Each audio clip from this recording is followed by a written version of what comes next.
Hello बच्चों, स्वागत है आप सभी का ब्लैक बोर्ड फिजिक्स के यूट्यूब चैनल पे। तो आज हम लोग शुरू करने जा रहे हैं एक बहुत ही ज़बरदस्त सीरीज जो आप अगर क्लास 12th में हैं, चाहे आप सीबीएसई बोर्ड से हैं और चाहे आप बिहार बोर्ड या किसी भी अन्य बोर्ड से हैं, तो आपके लिए एक ज़बरदस्त सीरीज़ शुरू होने जा रहा है। ऑब्जेक्टिव फिजिक्स का जो भी ऑब्जेक्टिव क्वेश्चन पूछे जाते हैं आपके एग्ज़ाम में, बोर्ड एग्ज़ाम 2023 के लिए, उसके लिए बहुत इम्पोर्टेंट हम लोग एक सीरीज़ शुरू करने जा रहे हैं। तो बहुत अच्छे अच्छे सवाल हम लोग देखेंगे। अगर आप पहली बार चैनल पे आए हो तो सब्सक्राइब ज़रूर कर दो, क्योंकि आने वाले जो लगातार वीडियोज़ होंगे आप तक नोटिफिकेशन पहुंचता रहे। तो चलिए आज देख लीजिए कि इस बुक से हम लोग ऑब्जेक्टिव हम लोग शुरू करेंगे। इसमें बहुत सारे ऑब्जेक्टिव के क्वेश्चन हैं। एक एक चैप्टर से हम लोग 150 सवाल पढ़ेंगे। और एक बात ध्यान रखो बच्चों कि किताब से उतना प्रभाव नहीं पड़ता कि आप किस किताब से पढ़ रहे हो, क्योंकि हर किताब में एक ही तरह के सवाल होते हैं। तो आप ढंग से पढ़िए। स्पेशली बोर्ड के लिए ज़्यादा इम्पोर्टेंट है, जेईई नीट के लिए मतलब इससे कहीं ज़्यादा आगे लेवल तक पढ़ना पड़ेगा आपको। प्रीवियस ईयर क्वेश्चन जिसके वीडियो मैं लेके आने वाला हूँ बहुत जल्द। तो चलिए ऑब्जेक्टिव का ये वीडियो शुरू करते हैं। इंट्रोडक्शन हो गया, पहला वीडियो था इसीलिए थोड़ा इंट्रोडक्शन ज़्यादा हो गया। तो आप देख सकते हैं कि ये ब्रिलियंट का ऑब्जेक्टिव है, ब्रिलियंट ऑब्जेक्टिव, जिसमें चैप्टर वाइज दिया हुआ है, क्लास 12th के लिए है। तो चलिए हम लोग शुरू करते हैं। 2023 के एग्ज़ाम के लिए आपके लिए बहुत इंपॉर्टेंट होगा। तो ये इस सीरीज़ का पहला वीडियो होने जा रहा है और इसमें हम लोग बच्चों इलेक्ट्रोस्टैटिक्स से जो पहला चैप्टर है आपका इलेक्ट्रिक चार्ज एंड फील्ड, उसका न्यूमेरिकल हम लोग पढ़ेंगे। तो क्वेश्चन भी आपके सामने रहेगा और क्वेश्चन का सॉल्यूशन भी हम करेंगे आपके सामने। जहाँ पर डायरेक्ट जवाब देने वाला होगा डायरेक्ट जवाब दिया जाएगा, और जहाँ पे सॉल्व करने वाला है वहाँ पे सॉल्व किया जाएगा। तो चलिए हम लोग शुरू करते हैं। पहला सवाल हम लोग लेते हैं बच्चों, आपके सामने है। यहाँ देखिए कि the number of electrons that should be removed from an uncharged body to have a charge of 1 coulomb is, मतलब एक बॉडी पर 1 कूलम कितने इलेक्ट्रॉन निकाले जाए, एक बॉडी से कितने इलेक्ट्रॉन शुड बी रिमूव निकाले जाए कि बॉडी पर कितना चार्ज आ जाए, कितना चार्ज, 1 कूलम का चार्ज आ जाए। चलिए फटाफट इसको सॉल्व करते हैं और इस तरीके का कोई भी सवाल रहेगा तो आप उसको सॉल्व कर लेंगे। तो पहला सवाल है आपके सामने, पहला सवाल है आपके सामने। कहा कि एक अनचार्ज बॉडी है। कैसा बॉडी है बच्चों? Uncharged body.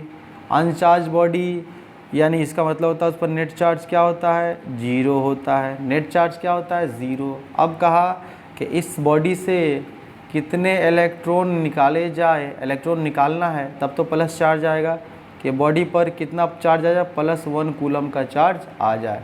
इस तरह से आपको अगर कोई भी सवाल पूछे तो आप एक फार्मूला याद रखें जो कि है Q = NE।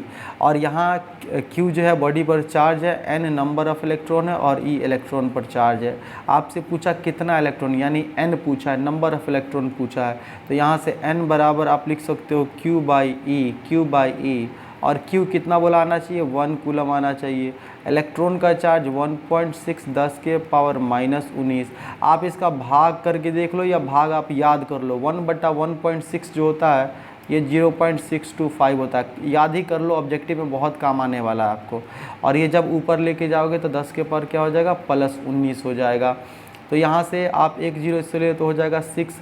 19 जीरो है ना इसके पास, 19 को 10 है तो एक ले लो और गुना कर दो, दशमलव इधर खसकेगा, 6.25 10 के पावर 18। ठीक है बच्चों, ये n आ गया। एक बॉडी से जब हम इतना इलेक्ट्रॉन निकालेंगे तो बॉडी पर कितना आ जाएगा? +1 कूलम का चार्ज आ जाएगा। कितना आया है आपका? 6.25 10 के पावर 18। तो इस सवाल का जो जवाब हो जाएगा, इधर देखिए 6.2 10 के पावर 18, ए इसका राइट आंसर हो जाएगा। यहाँ 10 के पावर 8 था, 10 के पावर 23 था और नन ऑफ दिस था, तो इसका राइट आंसर क्या होगा? ए। तो फर्स्ट का राइट आंसर आपका ए हो गया। ठीक है बच्चों, चलिए अब आगे। अच्छा, एक चीज़ और जान लीजिए कि अगर आपको बोलेगा कि एक बॉडी को कितना इलेक्ट्रॉन दें कि उस पर -1 कूलम का चार्ज आ जाए, इसी से रिलेटेड अगर सवाल बोल दे तो आंसर उसका भी यही होगा, 6.25 10 के पावर 18।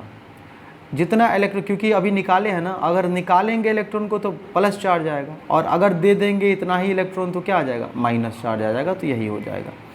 चलिए फिर अगला क्वेश्चन देखिए, क्वेश्चन नंबर 2। ये कहता है if a sphere of a bad conductor is given charge then it is distributed on, तो कहाँ डिस्ट्रीब्यूट होता है? अगर एक बैड कंडक्टर है और उसको चार्ज दे दिया तो कहाँ डिस्ट्रीब्यूट होगा? देखिए सवाल आपको थोड़ा सा बेवकूफ़ बनाने के लिए दिया हुआ है कि कहता है कि बैड कंडक्टर पहले ही, और आप ध्यान नहीं दोगे, आप सोचोगे कंडक्टर बोला है, आपके दिमाग में आएगा ही नहीं, आप बैड कंडक्टर पर ध्यान नहीं दोगे।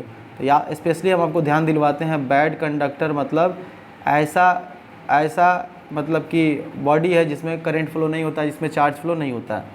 तो अगर आप कहीं पर चार्ज दे देते हो तो वो जहाँ पर चार्ज दोगे वहीं पे रह जाएगा, कहीं और डिस्ट्रीब्यूट होगा, कहीं भी जाएगा नहीं होगा। अगर कंडक्टर होता तो पूरे सरफेस पर फैल जाता।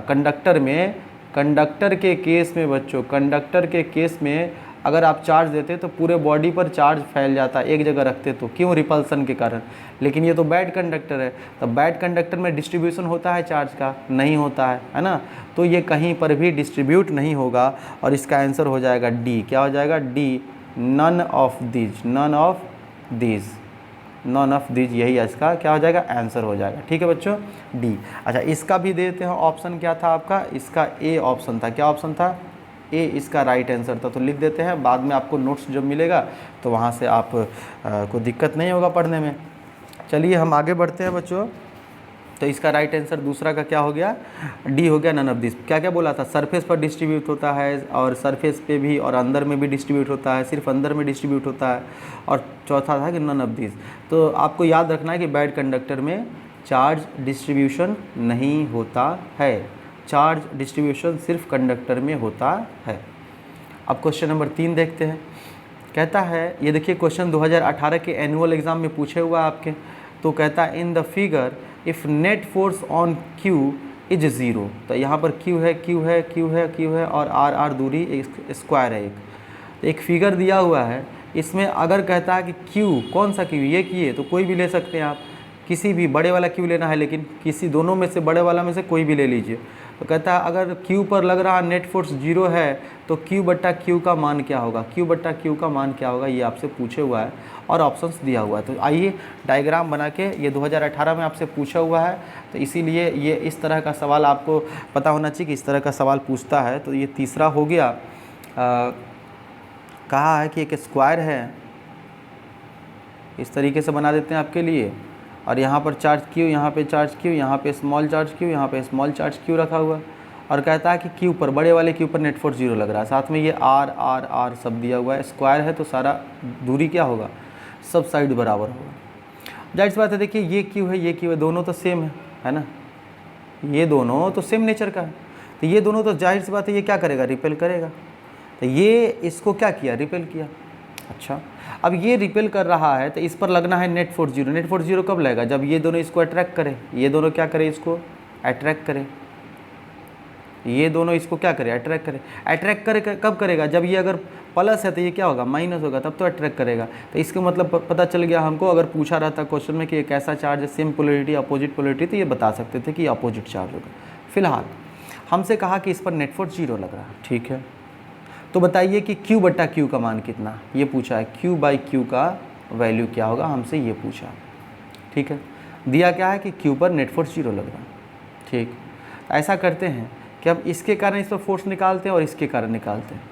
आप देखो दोनों का चार्ज सेम है, दोनों का चार्ज सेम है, दोनों का दूरी सेम है, तो दोनों फोर्स भी क्या होगा? सेम। तो इधर अगर F लगेगा तो इधर भी कह सकते हैं F लगेगा।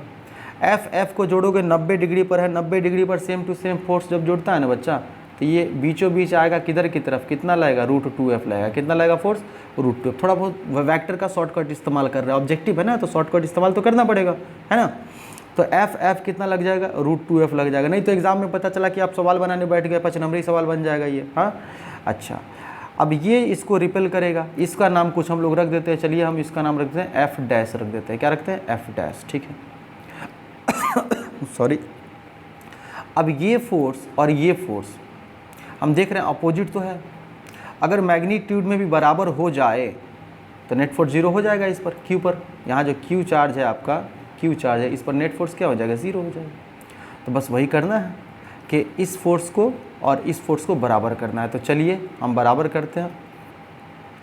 √2F बराबर करते हैं किसके? F'। हम लोग मैग्नीट्यूड ले रहे हैं तो मैग्नीट्यूड कर देते हैं, ऐसे करके मैग्नीट्यूड ले रहे हैं, है ना। डायरेक्शन ऐसा नहीं है कि दो वेक्टर को सीधे बराबर नहीं किया जा सकता है ना, क्योंकि डायरेक्शन भी होता है ना उसमें। चलिए √2 और ये F किसके बीच था बच्चा, इसके और इसके या इसके दोनों में से कोई लीजिए। तो फोर्स का फॉर्मूला होता है कूलम्स लॉ से K Q1 Q2, तो Q1 हो गया Q, Q2 हो गया बड़ा Q और बटा दोनों के बीच का दूरी कितना हो गया r² बराबर।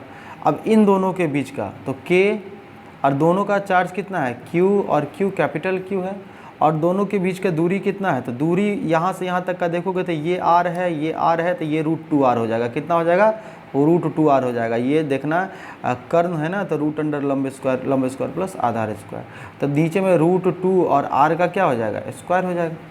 ठीक है बच्चों, आगे देखिए हम देख रहे हैं कि Q से Q कट गया, K से K कट गया, R का स्क्वायर करोगे तो R से r² भी कट जाएगा या स्क्वायर करके कटेगा। और यहाँ पर क्या बचता है, Q बचता है। यहाँ क्या बचता है, √2 स्मॉल q बराबर कैपिटल Q और √2 का स्क्वायर कितना हो जाएगा, 2 हो जाएगा। ठीक है, इस Q को भेज दीजिए तो 2 को इधर था, 2√2 बराबर ये क्या हो गया, Q/Q।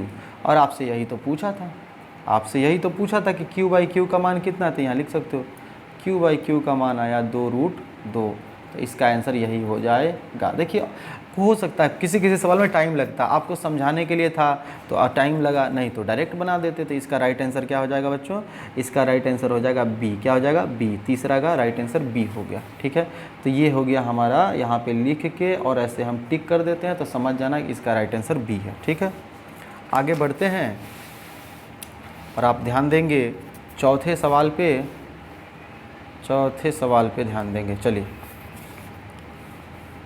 क्वेश्चन नंबर 4 आपके सामने है। When a body is charge its mass क्या होता है, जब एक बॉडी को आवेशित करते हैं तो इसका मास क्या होता है, इंक्रीज़ करता है, डिक्रीज़ करता है, सेम रहता है या इंक्रीज़ भी कर सकता है और डिक्रीज़ भी कर सकता है। देखिए 2018 के एनुअल में यानी 2018 के बोर्ड एग्ज़ाम में ये पूछा हुआ सवाल है, तो आप देखिए कि कैसे सवाल आते हैं। तो चौथा जो सवाल है बच्चों, ये कहता है कि जब एक बॉडी को चार्ज करते हैं तो उसका मास क्या होता है, इंक्रीज़ करेगा या डिक्रीज़ करेगा। तो देखिए कोई सवाल आएगा तो हम आपको बहुत सारा बात बताएंगे, तो इसलिए ध्यान से सुना कीजिए। एक सवाल पर हम बहुत डिस्कशन कर सकते हैं। जब कोई बॉडी चार्ज कब होता है, इलेक्ट्रॉन के ट्रांसफ़र से। ठीक है, आपसे पूछेगा क्वेश्चन कि कौन रिस्पॉन्सिबल होता है चार्ज को, किसी बॉडी को चार्ज करने के लिए कौन रिस्पॉन्सिबल होता है, तो इलेक्ट्रॉन कहेंगे। ठीक है, तो पूरी तरीके से चार्ज करने के लिए इलेक्ट्रॉन ही रिस्पॉन्सिबल होता है।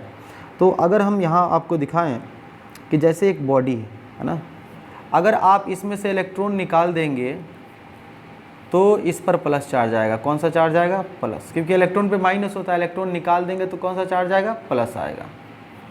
और एक बॉडी को अगर आप इलेक्ट्रॉन दे देंगे तो उस पर माइनस चार्ज आएगा। अगर इलेक्ट्रॉन देंगे, इलेक्ट्रॉन जाएगा तो इलेक्ट्रॉन खुद माइनस। अच्छा, जब हम एक बॉडी से इलेक्ट्रॉन निकालते हैं या देते हैं तो इलेक्ट्रॉन के पास बच्चों खुद का भी मास होता है कि नहीं होता है, मास होता है 9.1 × 10⁻³ kg।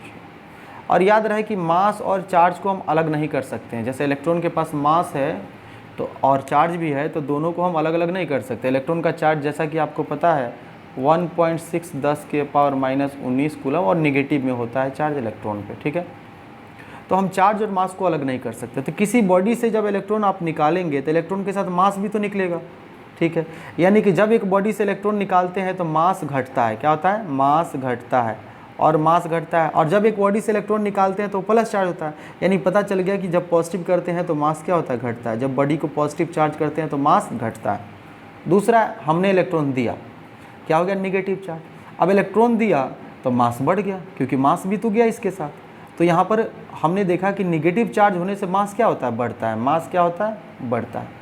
तो पॉजिटिव चार्ज होने से मास घटता है, नेगेटिव चार्ज होने से मास बढ़ता है। आपको इस तरीके से ही पूछ सकता था, लेकिन इस क्वेश्चन में आपसे पूछा है कि एक बॉडी को चार्ज कर दिया तो मास क्या होगा, है ना। तो ये भी नहीं कहा कि मास ज़्यादा होगा, ये भी नहीं कहा आपसे कि पॉजिटिव चार्ज किया या निगेटिव चार्ज किया। सीधे कहा कि बॉडी को चार्ज कर दिया, मास क्या होगा।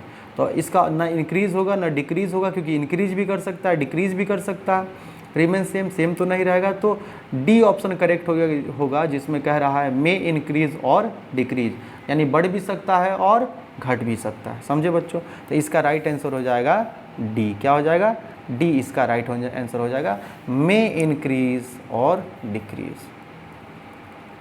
मे इंक्रीज और डिक्रीज, ठीक है। अच्छा आगे बढ़ते हैं, अगला सवाल देखिए क्या कहता है, question number 5, the electric field intensity at infinite distance from an electric charge. तो electric field intensity at infinite distance मतलब इनफाइनाइट दूरी पर एक पॉइंट चार्ज के कारण हम इलेक्ट्रिक फील्ड निकालना चाहते हैं। Electric field intensity infinite distance from electric charge, तो एक छोटा सा चार्ज है, 5वां है, एक चार्ज है बच्चों, ठीक है, उससे कहता है इनफाइनाइट दूरी पर, कहाँ दूरी पर, इनफाइनाइट, ये अनंत हो गया मान लीजिए, तो आर क्या हो गया हमारा, इन्फिनिटी हो गया, ठीक है। यहाँ पर इलेक्ट्रिक फील्ड क्या होगा, तो हम जानते हैं इलेक्ट्रिक फील्ड का फॉर्मूला होता है के क्यू बाई आर स्क्वायर, जहाँ पे के coulomb constant 1/4 pi epsilon not. तो अगर दूरी इन्फिनिटी हो गई तो आप ऐसे रखो के क्यू बटा आर की जगह इन्फिनिटी का स्क्वायर कर दोगे, और जब किसी चीज़ के नीचे में इन्फिनिटी आता है तो क्या होता है, ज़ीरो हो जाता है।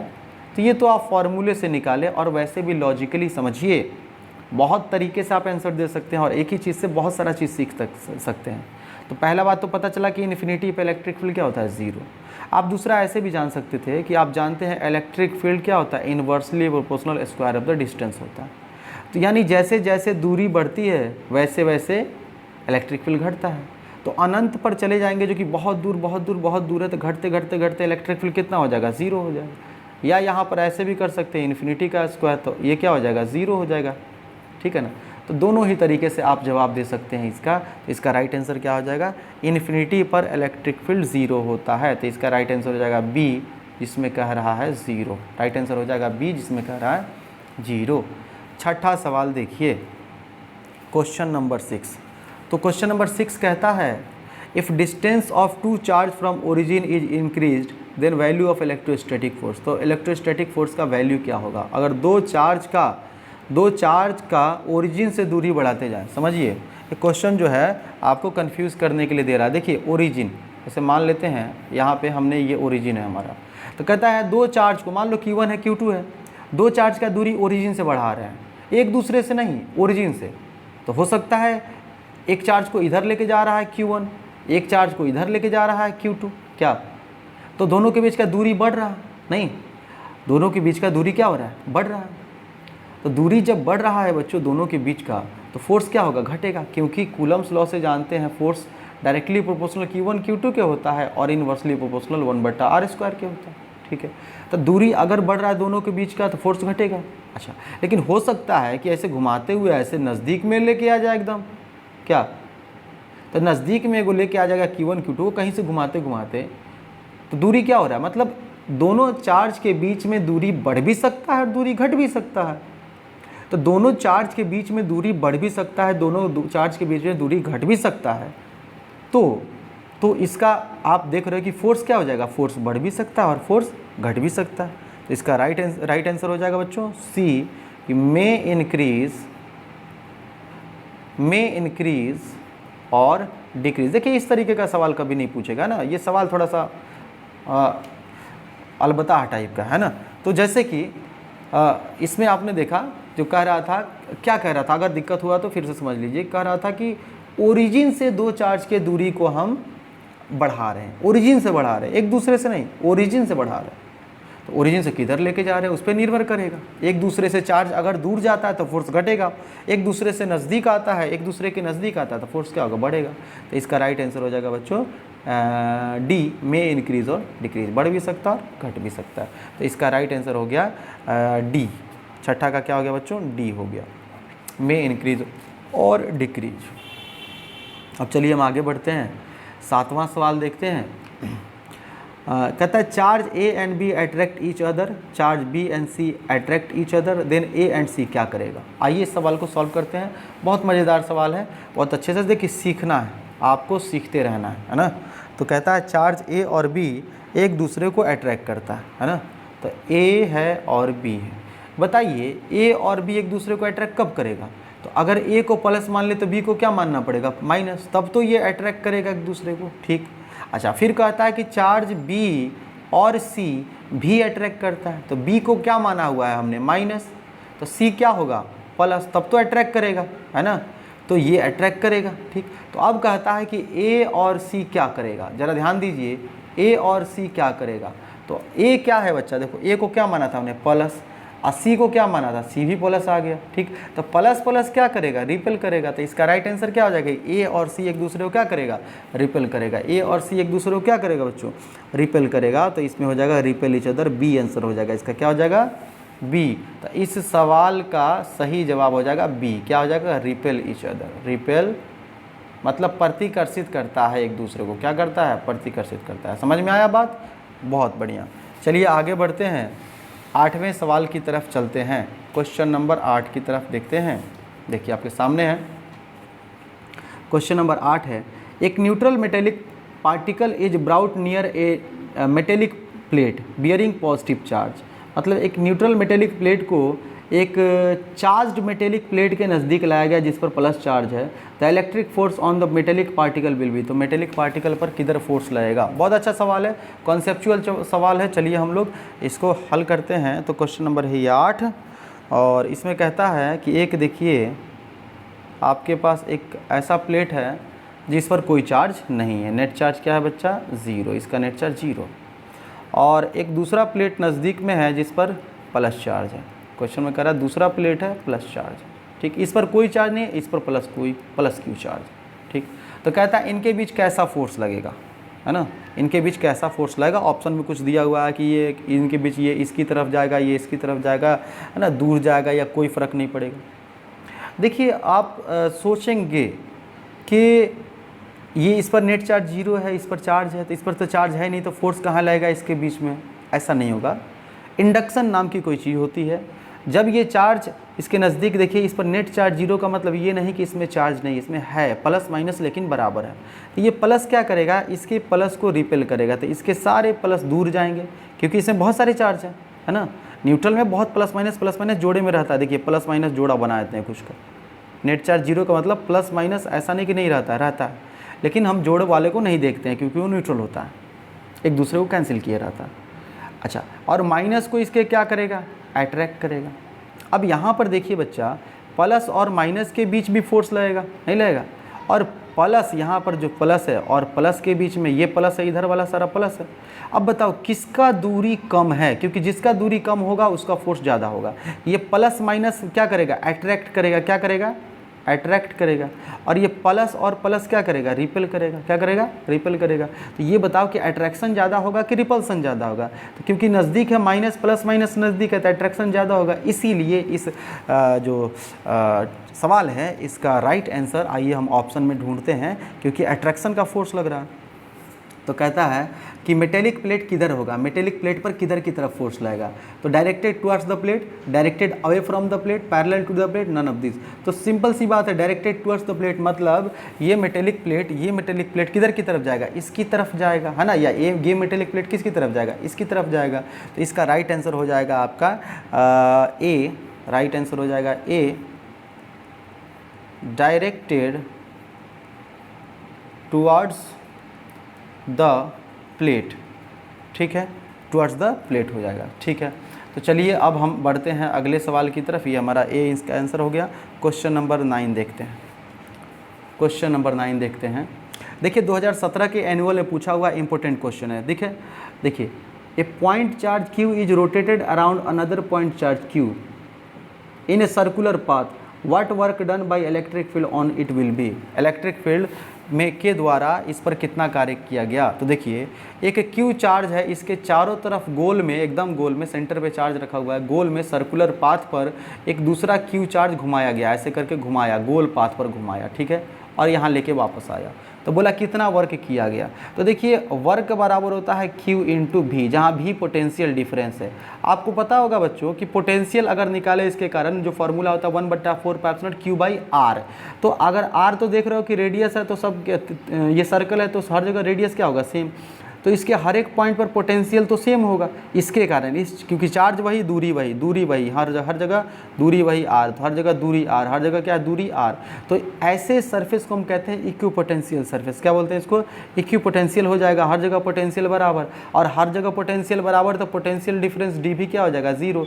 जो यहाँ पर भी आप देख रहे हो पोटेंशियल डिफरेंस ही एक्चुअली में, तो यहाँ पर वर्क बराबर हो जाएगा बच्चों Q गुने भी है, और भी तो आपने देखा कि 0 है, कोई पोटेंशियल डिफरेंस नहीं भाई मेरे। अगर यहाँ पर पोटेंशियल 10 है, यहाँ भी 10 है, तो डिफरेंस कितना हो गया 10 माइनस 10 क्या हो गया 0 हो गया, तो कोई डिफरेंस नहीं है, इसीलिए वर्क क्या हो गया 0। और आप एक चीज़ याद कर लीजिए, यहाँ पर इस तरह से भी सवाल पूछता है कि एक इक्विपोटेंशियल सरफेस में चार्ज को मूव करने पर कितना वर्क होता है, 0 वर्क होता है, याद रखिएगा। तो ऐसे सवाल बनाने का कोई डायरेक्ट आंसर है ना, कंसेप्ट सही रहेगा, डायरेक्ट आप आंसर देंगे। तो चलिए हम लोग 10वें सवाल की तरफ बढ़ते हैं और क्वेश्चन नंबर 10 देखते हैं हम लोग। क्वेश्चन नंबर 10 देखिए, बहुत आसान क्वेश्चन है। कहता है the SI unit of electric charge, electric charge का एसआई यूनिट क्या होता है बच्चों? कूलम होता है। क्या होता है? कूलम होता है। तो 10वें का राइट आंसर क्या हो जाएगा? इलेक्ट्रिक चार्ज, इसका आंसर क्या हो जाएगा बच्चा? कूलम हो जाएगा। क्या हो जाएगा? कूलम। कूलम इसका सिंबल होता है C, ठीक है। और ये ऑप्शन दिया था डी में, है ना, तो डी इसका राइट आंसर हो जाएगा। 11 नंबर सवाल देख लीजिए बच्चों, 11 नंबर सवाल देख लीजिए क्या कहता है। 11 नंबर सवाल देखिए क्या कहता है। द डायमेंशनल फार्मूला, देखिए ये भी 2020 के एनुअल एग्जाम में पूछे हुआ है। डायमेंशनल फार्मूला ऑफ चार्ज, कितना इजी क्वेश्चन आपके बोर्ड में पूछता है वो देखिए। Dimensional formula of charge, charge का डायमेंशनल फार्मूला क्या होता है? सबको याद रहता है AT होता है, लेकिन हम आपको निकालना सिखाते हैं, निकालिए कैसे। जैसे करंट I बराबर क्या होता है बच्चा? चार्ज बटा टाइम, है ना, आवेश बटा समय को ही तो हम लोग करंट कहते हैं। हम आपको निकालना सिखा रहे हैं। तो Q बराबर क्या हो जाएगा? IT। यहाँ से फार्मूला निकाल दिया Q का, यानी चार्ज का। अब यहाँ से डायमेंशन, I का A होता है डायमेंशन, और टाइम का T, यहीं से निकलता है डायमेंशन चार्ज का क्या होता है? AT, जो कि राइट आंसर आपको दिया हुआ है ए में, ऑप्शन नंबर ए में। तो ऑप्शन नंबर इसका ए करेक्ट हो जाएगा। और चलिए 12 नंबर जो है 12 नंबर देखते हैं। कहता है the electric charge on electron है जो मैग्नीट्यूड ऑफ, मैग्नीट्यूड पूछ रहा है, मतलब साइन नहीं देना है, प्लस माइनस चार्ज नहीं बताना है आपको, सीधे चार्ज कितना मान होता है चार्ज का। तो एक इलेक्ट्रॉन पर कितना चार्ज होता है ये सभी को याद रहना चाहिए। इलेक्ट्रॉन पर चार्ज होता है बच्चों 1.6 10 के पावर -19 कूलम, यानी बी राइट आंसर हो जाएगा इसका। क्या हो जाएगा? 12 नंबर का बी हो जाएगा कि इलेक्ट्रॉन का चार्ज होता है 1.6 × 10 के पावर -19 कूलम हो जाएगा। इसका राइट आंसर बी हो जाएगा। ठीक है बच्चों, देखो ये एक ट्रायल वीडियो था, इसमें हमने बस 12 सवाल बताए हैं, है ना। तो मैं ये देखना चाहता हूँ और आपसे पूछना चाहता हूँ आप सभी बच्चों से जिन लोगों ने ये वीडियो को पूरा आखिरी तक देखा है, थोड़ा सा मेरा बात सुन लीजिए। आप लोग ये बताइए मुझे कि ये वीडियो पहले कैसा लगा, ये कमेंट करके बताइए, और आगे बताइए कि क्या इस सीरीज़ को कंटिन्यू किया जाए, लगातार वीडियो इस पर बनाया जाए। और साथ ही साथ ये भी कमेंट करके बताइए कि एक वीडियो में आप कितना क्वेश्चन आप चाहते हैं, क्योंकि अगर देखिए 12 ही सवाल बनाए हैं और आधे घंटे का वीडियो हो गया है ना, तो मुझे बनाने में कोई दिक्कत नहीं, मैं 2-2 ढाई घंटे का वीडियो बना दूंगा। आप कितना एक बार में कितना एक वीडियो में कितना क्वेश्चन आप चाहते हैं, या आप ड्यूरेशन कितने देर का वीडियो एक बार में चाहते हैं, ये बता दें मुझे कमेंट करके।